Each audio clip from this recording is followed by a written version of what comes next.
Right to breaking news as Hurricane Helene is moving through Georgia right now. This is a live look from Atlanta after hitting Florida as a powerful Category 4 hurricane late last night. And this is some of the first video in from Cedar Keys, Florida, showing the devastating flooding. Storm made landfall just after 11 p.m. near Perry, Florida, about 45 miles from Tallahassee. Yeah, and overnight, the storm surge hit over 8.5 feet in Cedar Keys. Right now, more than 1 million people in Florida and Georgia are without power. We have team coverage of this historic hurricane. Candace Hare is live at the airport with the impact the storm is having on travel. But first, let's get right to Matt Wintz tracking the storm right now. Yeah, Isabel, Dave, this was a big storm system, one of the most historic storm systems to hit the Big Bend of Florida. It's been some time since Tallahassee's had a pretty much direct hit from this. And the storm system we mentioned yesterday was just so massive. There are small hurricanes, there are big hurricanes. This was a big one. And the compounding factor to that was the fact that it had fast movement. So you had a big hurricane that was moving fast rather than slow. And so you add that forward movement to some of the wind. It adds to the storm surge and historic storm surge or rise in sea level from this as it pushed inland. This thing is moving fast still. North at 30 miles per hour right now. Center of circulation takes it out towards the Athens, Georgia area near University of Georgia. You can see all the cloud action and all the convection has now closed in around that eye wall. We no longer have an eye wall with that, and it's going to start to fizzle, but it's taking its time because it's moving so fast and it was so big to begin with. As we go through time, this will eventually make the curve not just north, but out towards the northwest, and that would bring that center of circulation as it weakens back into the Tennessee and southern Kentucky area. That's closer to us, and that's why we'll start to see some impacts over the weekend because this thing's just going to sit and stall down towards our south. In terms of the rainfall, most of it is front-loaded, so you get all the heavy rain and then the strong winds around that center, and then the backside of it, not much going on. So we've quieted down from Florida. Cedar Keys sitting pretty right now, down towards Tallahassee. Might even see the sunshine this morning in Tallahassee. All the rain heading up into the North Georgia mountains. You've got the Blue Ridge Mountains here as well. And the problem with these areas is that they already saw rain for about a day and a half straight in advance of this. So it's not just this rainfall. They are waterlogged and flooded already. And so this is going to cause historic flooding, especially this area as it rotates north through areas like Asheville, North Carolina. Charlotte going to get hit hard by this as well. Look at all the rain in advance of this. It's getting closer to us.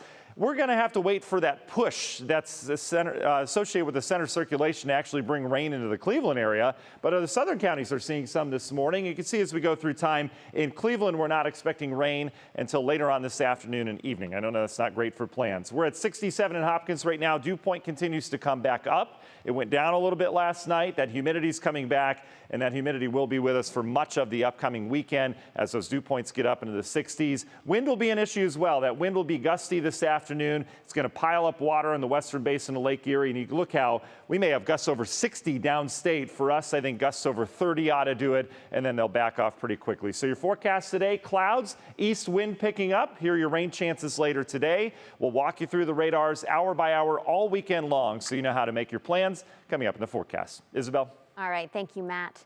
It can be hard to imagine just how strong this storm is, but NBC's Jesse Kirsch was live right when the storm made landfall. Take a look.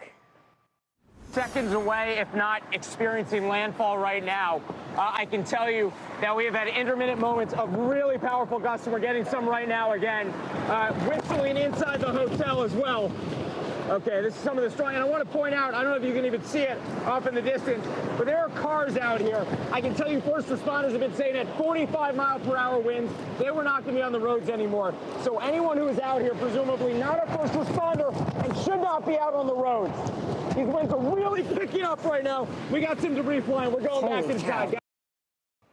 Oh, man. All right. Thankfully, Jesse and his crew, they just left that. They went inside. Everyone is safe there this morning. Yeah, thankfully. Wow. All right. Well, we will be going live to Florida in just about 30 minutes. But first, we have a look at the major impact the storm is having on travel as Candace Hare joins us now live from Cleveland Hopkins Airport. How's it looking over there, Candace?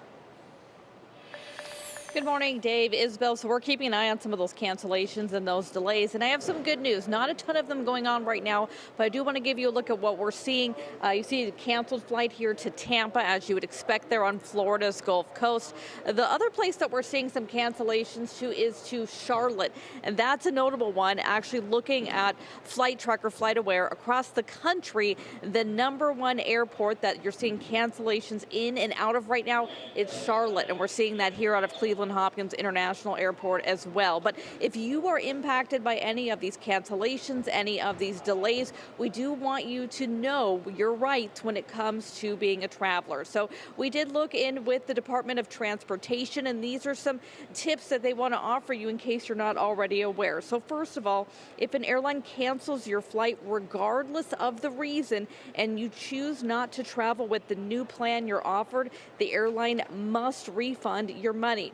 Also, if you were involuntarily moved to a lower class of service, say you purchased a first class ticket, but with the new flight you're downgraded to economy, the airline has to refund you that difference in fare. And note that airlines do not have to give you your money back for non-refundable tickets or incidentals like cost of a rental car, hotel room, or meals if your flight was delayed or canceled. So at least right now, here at Cleveland Hopkins International Airport, relatively good news because we're not seeing a ton of those cancellations or those delays, but that is not the case across the country. We've seen hundreds of flight cancellations, especially in and out of Charlotte, and there are more than 8,000 delays involving flights right now across the country. Back to you. Yeah, big mess all around. Okay, Candace Hare live from Hopkins Airport. Thank you.